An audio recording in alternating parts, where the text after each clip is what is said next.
We see that Mary Arkham somehow survives. At this moment, she is receiving medical treatment, and the treatment is being carried out using technology created by Arius himself. Technology so advanced that it can bring even a dying person back from the brink of death. Then the story shifts into the past. We see William Baines and Mary Arkham meeting for the very first time. At that time, Lady is fighting a demon on her own. She looks much younger than she does in the present. After a tough battle, she finally manages to defeat the demon. The moment the demon disappears, William Baines appears behind her. Impressed by what he has just witnessed, he praises her abilities, but his real goal is to recruit Mary Arkham. He offers her a place in Darkcom and says, "Our goals are the same. When you grow up, you'll work for us, and you'll get your revenge against the monster who took your family away from you." In the end, Mary Arkham has almost no other choice but to join Darkcom. Then the story returns to the present. Lady finally regains consciousness. The moment she wakes up, William Baines begins speaking. "We're treating you here. In less than an hour, the eclipse will begin, and with the power of the Arcana, we'll finally destroy hell." Then he reveals that they are currently inside the Ouroboros International Hotel. Hearing this, Lady immediately says, "You're wrong. If Arius activates the Arcana, millions of people will die. Arius is lying to you." But William Baines responds, "You still don't understand. Today, we're going to destroy the devil once and for all." Lady immediately interrupts him. Arius doesn't just want to kill one demon with the Arcana. Before that, he wants to resurrect an even greater devil, the one who ruled Makai before Mundus. Even after hearing all of that, William Baines still says, "There's still time for you to come to your senses. You need to abandon this path. Otherwise, you'll regret it." Then the scene shifts to Dante. At this moment, Dante is being held captive. As soon as he wakes up, Arius says, "Don't struggle so much, and stop worrying. Lady is alive. Honestly, I still can't believe you made the mistake of falling in love with someone who has tried to kill you so many times." Then Dante asks, "What did you do to Vergil?" Arius replies, "Vergil is still alive, but at this moment, he isn't in this world. Vergil is incredibly stubborn, and right now, he's walking down a very dangerous path. Before anything else, we need to remove Mundus's lies from his mind. Arius has sent him to a place where survival is nearly impossible, a place where Arius sends everyone who becomes a nuisance to him. And unfortunately, Vergil doesn't even have his sword with him, meaning escape is much harder." After walking for a while, Vergil has spotted Matilda. She was recently sent there by Arius as well. At the moment, Matilda is trying to recover the locket Dante entrusted to her. A group of demons had taken it from her. The instant Vergil sees the locket, he recognizes it. He immediately turns toward the demons and says, "Give me that locket." The demons laugh when they see him. "Well, look at that, a new victim. Seems like you have no idea where you are. I know exactly where I am. This is the Dimension of Trismagia, the same Trismagia that Arius has imprisoned." And the moment those words leave his mouth, the fight begins. Vergil starts tearing through the demons one after another. The surviving demons become so terrified that they simply run away. After picking up the locket, Vergil turns to Matilda and asks, "Where did you get this?" Then we return to Dante, where Arius says to him, "I want you to work for me." Dante replies, "I'm not going to work for you." Arius says, "You're not like your brother. Whatever you do for your own amusement and enjoyment. If there's anyone with more power to cause destruction than you, it's Argosax." Dante answers, "You're right. I'm ashamed of a lot of things I've done, but that doesn't mean I'm going to let you destroy this world or let people become food for Argosax." Then Arius inserts the Arcana piece into place. Dante asks, "What are you doing to me?" Arius replies, "I'm changing your perspective." Using the power of the Arcana, Arius sends Dante thousands of years into the past, to the era when Argosax ruled. There, Dante sees demons and humans alike standing in pools of blood, waiting for the arrival of their king, Argosax.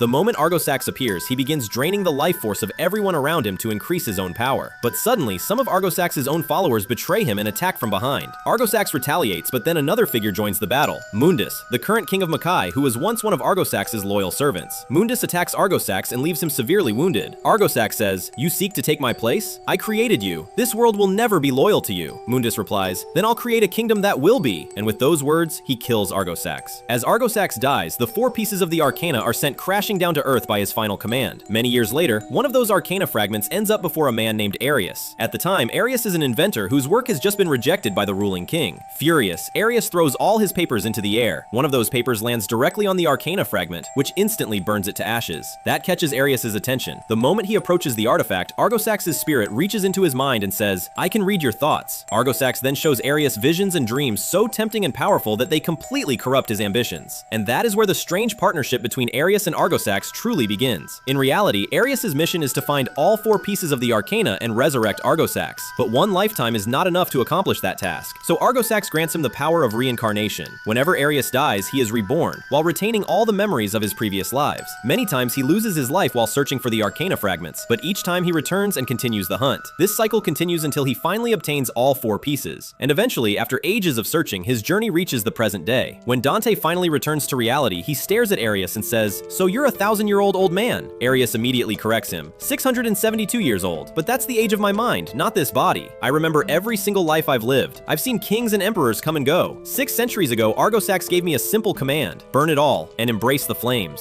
Then we return to Vergil, and Matilda tells him everything: how she got the locket, what happened at Professor Lucan's mansion, and how she ended up in this place. Suddenly, the demons who had escaped earlier return with even more allies. One of them is carrying Vergil's sword. The moment Vergil sees it, he says, "Give me back my sword." And then, just like before, the slaughter begins again. Vergil starts putting every demon in their place, taking them down one by one, but then one of them suddenly grabs Matilda and presses a blade against her neck. "Take one more step and I'll cut her throat." Vergil coldly replies, "You think I care about that child?" But before anything else can happen, Matilda bites down hard on the demon's hand. The sword slips from his grasp and she breaks free. Vergil immediately moves. Before the demon can hurt Matilda, Vergil retrieves his sword and cuts off the demon's arm. Afterward, Vergil attempts to create a portal with his sword so they can escape, but for some reason, the portal refuses to open. The wounded demon laughs and says, "If getting out were that easy, why do you think Arius sends people here?" Vergil places his sword against the demon's throat. The terrified demon quickly says, "There's only one way out." The moment he says that, Vergil realizes what he means. "Where is it?" The demon points upward. "Up there. The guardian of the exit is waiting. You won't get past it without a fight. It makes you see things no mind can survive. You see those people wandering around like brain-dead zombies? That's what happens to anyone who faces it." Vergil replies, "The Trismagia are oracles. All they show is the truth." The demon bursts into laughter. "Then you won't survive either. You're too weak to face your own truth." His laughter lasts only a moment. Vergil kills him without hesitation. Then he tells Matilda to follow him. Meanwhile, the eclipse is only moments away from beginning. We cut to Lady. She says, "We were wrong, Baines. Don't you understand? Families have died because of your orders. Children too." William Baines replies, "I know you blame yourself for your parents' deaths. Someone who's suffered that kind of loss doesn't always see the right path clearly." Lady snaps back, "What do my parents have to do with this? Millions of lives are at stake." William then shows her a video recording. "Your father is alive. He told us about you. After that, I came to meet you at the warehouse that night, but he wanted his survival to remain a secret." Before the recording can continue, William quickly closes the laptop as Lady's father begins behaving strangely on screen. Then William says, "Your father helped us every step of the way in this war against Mundus. Yes, he turned himself into a demon. Yes, he killed your mother. But even then, he never abandoned our cause. You must stand with us as well." But Lady is completely stunned after hearing all of this. Finally, she says, "My father is just like you, a narcissist destroyed by a psychotic obsession. Did you really think hearing about that monster would make me join your side? He murdered my mother. I don't care whether a demon controlled him or whether he transformed himself willingly." She continues tearing into him. Eventually, William turns to a soldier named Tom and orders, "Make sure she doesn't leave this room under any circumstances." As he prepares to leave, Lady calls out, "If you ever considered me anything more than just another soldier, then don't let Arius use the Arcana." Without answering, William leaves and heads toward Arius. The story then shifts back to Dante. The real reason Arius doesn't want Dante and Vergil dead is because he intends to use the brothers' power to restore Argosax to his true form and kill Mundus. But despite all of Arius's efforts, Dante refuses to help him. Arius sighs, "Then I'll have to use another method." Suddenly, Dante's blood begins draining rapidly from his body. Arius leaves him behind in that condition and walks away. Elsewhere, Vergil and Matilda finally arrive at Trismagia. As they approach what appears to be the exit, a strange magical barrier suddenly traps them. Moments later, the world around them changes completely. The being before them finally reveals itself. Trismagia speaks. "It is a pleasure to meet you, Vergil." We return to Arius and the assembled Arcana. A lavish party is taking place around the ceremony. At that moment, Vice President William Baines arrives. He walks straight up to Arius and says, "I need to speak with you." Arius smiles. "Of course, there isn't much time left anyway." William says, "If I'm the commander-in-chief, then I should be the one who fires the weapon that destroys the devil. I should be the one who kills him." Arius replies, "Activating the Arcana is extremely difficult. Only I can do it." William answers, "No, I want to do it myself." Arius smirks. "Looks like Mary Arkham finally woke up. What did she tell you?" William responds, "She said the Arcana will consume millions of lives. She said you aren't trying to destroy a devil, you're trying to resurrect one. I told her that was impossible." Arius begins laughing darkly. She was absolutely right. The moment he says those words, William shouts, "Arrest him!" But things don't go as planned. Arius instantly takes control of the soldiers around him with his powers. At the same time, Lady manages to convince Tom to free her. After all, she used to be the commander of these very soldiers. Once free, she heads straight straight for Arius. Back at the ceremony, Arius brutally kills the soldiers one after another. The guests panic and rush toward the elevators in terror. William reaches for his pistol, but Arius effortlessly immobilizes him. Then Arius says, "You have no idea how many men like you I've dealt with over the centuries. Men who thought they were important. Honestly, I've been waiting to see you like this." Then he hands Sparta's sword to the woman standing beside him and says, "You know what to do. Once Argosax has fully restored himself and consumed enough power, open the rift." At that exact moment, Lady arrives and opens fire. The woman blocks the bullet with the sword and immediately counterattacks. But just before the strike can hit Lady, Dante suddenly appears in his demon form and takes the attack himself. Had it landed on Lady, she would have been torn apart instantly. After enduring such a devastating blow, Dante collapses unconscious. Then Arius turns his attention to William Baines. Right before Lady's eyes, he erases him from existence and kills him. And at that exact moment, only seconds remain before the eclipse begins. Arius steps into the center of the Arcana. As the eclipse reaches totality, Argosax is reborn within Arius's body. Now Arius and Argosax have become one. The fused being begins grabbing people nearby and draining their life force. With every soul consumed, it evolves further. Finally, using all that stolen energy, Argosax breaks free completely. Taking on a terrifying new form, Arius and Argosax speak with a single voice: "We have returned." And with that, the episode comes to an end. If you enjoyed the video, don't forget to leave a like. And if you want to see the rest of the series, subscribe to the channel. And yes, feel free to leave a comment too. Yes!